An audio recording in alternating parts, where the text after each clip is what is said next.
Et bonjour à tous et bonjour à toutes dans ce confine blog. Comment on peut appeler ça, confinement blog, apéro blog, vlog apéro. On parle de tout et de rien. Blog apéro confiné.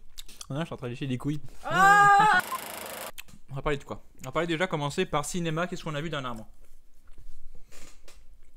Ce transperceur. Non, transpersonnage. Transperceur. Transperceur. Non, pas l'heure. Non, Snowpiercer. Snowpiercer. Snowpiercer, donc film de Bong Joon-ho. Un de mes cinéastes préférés, personnellement. Qui a réalisé donc d'excellents et très connu maintenant. Et pas du tout surcoté. Pas du tout surcoté Parasite. Mais c'est pas du tout une blague celui-là. Je pense pas qu'il est surcoté, il est vraiment très très bon. C'était un peu un film américano-coréano. Si on dit ça correctement. Il y avait américano-coréen. un petit peu. Mais Snowpiercer a lui des stars américaines dedans, comme Chris Evans. Oui. Voilà. Celui qui joue Billy Elliot. Je sais plus son nom. C'est Jimmy Bell, point. Ah. Jimmy quelque chose.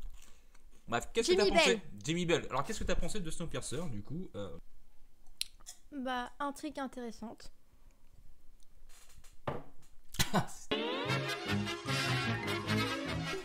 Non, mais écoute, moi je vais reparler de la fin parce que en fait, la fin, je n'avais pas aimé. Après, je te laisserai en rebondir et dire ton avis. Et qu'au départ, Snowpiercer, en fait, j'ai beaucoup aimé les trois quarts du film où vraiment au cinéma j'étais à fond dedans, j'étais prêt à dire que putain c'est un des meilleurs films que je n'ai jamais vu, et la fin est un peu retombée au moment où il arrive, spoiler, à la cabine de Will Form, et j'ai trouvé que ça devenait un peu mou, que c'était pas du tout du même acabit par rapport au reste. Il y a je ne sais combien de tonnes de bouffe dans le train encore, et qui peuvent encore survivre des jours, des semaines. Ils ont un abri, le train, même s'il prend feu et tout, voilà quoi. Donc finalement, cette fin n'est pas si pourrie, et que on voit qu'il y a encore de l'espoir, quoi. Qui plus est, on sait pas s'il n'y a pas d'autres survivants.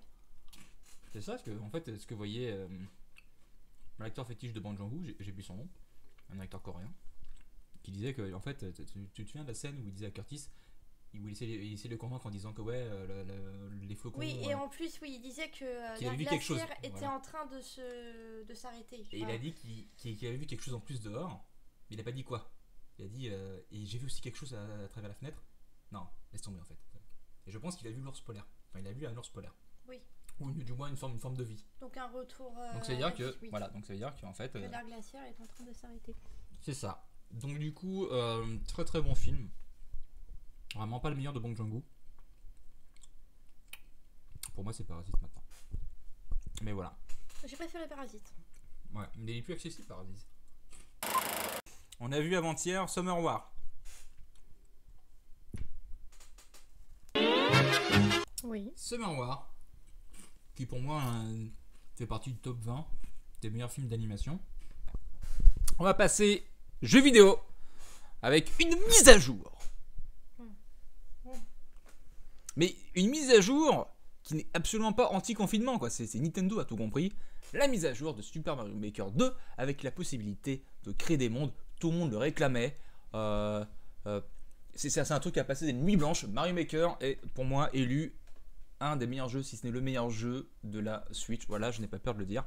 Parce que contenu de malade, durée de vie infinie, tu peux maintenant créer, voilà, tu peux créer ton jeu Mario, mais vraiment à 100%, quoi. Oui, Voilà, je sais sais que j'étais beaucoup délaissé ces derniers temps, certes, entre Animal Crossing et Mario Maker, mais voilà. Qu'est-ce que t'en penses, Mario? Donc putain de mise à jour. Il y avait quoi, quelle mise à jour aussi avant qui m'a complètement... Ouais, mais t'es pas ouf. Ouais, une mise à jour Animal Crossing maintenant avec des nouveaux arrivants. Quelques trucs, mais moins ouf que Mario Maker. Et on termine sur série télé avec The Witcher. Voilà, avec un peu de retard. Toi, tu regardes cette série? Oui. Moi, non. Donc série fantastique. Après, c'est vrai, est-ce qu'ils ont essayé de suivre un peu la tendance Game of Thrones avec tous les...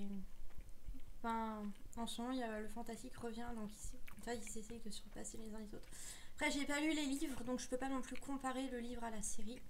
je peux pas dire quels sont les bons points et les mauvais points par rapport. Mais la série en elle-même est assez divertissante pour ceux qui aiment l'heroic fantasy. Donc tu penses qu'ils se sont dit qu'il y avait une carte à jouer Oui. avec le succès de Game of Thrones et que du coup ils essaient de faire Voilà, comme pour Lost après Lost, ils ont cherché à faire voilà, c'est ça. Au niveau, une série au niveau similaire. Ouais. principe, concept, ouais. Après, c'est sympa, ça raconte l'histoire de Geralt de Rive, qui est un Witcher, enfin un sorceleur. Cet acteur est joué par qui? Enfin, cet acteur est joué par Alors, qui? le nom de C'est- l'acteur, je ne l'ai plus, mais c'est celui qui joue notamment. Ah non, c'est Henry Cavill. Voilà, je me souviens. Très bien. Et donc, que du coup, tu la recommandes? Je le Moi, elle recommande. m'attire pas du tout. J'ai l'impression de me faire chier devant, mais je sais pas. Pourtant, c'est vrai que de base, je suis pas très série fantastique, ni film fantastique. Ça, je n'apprends rien. Seigneur des Anneaux, ça me fait chier. Mais ouais, Game of Thrones, c'est la série qui m'a réconcilié avec le fantastique. Après, Game of Thrones, c'est aussi.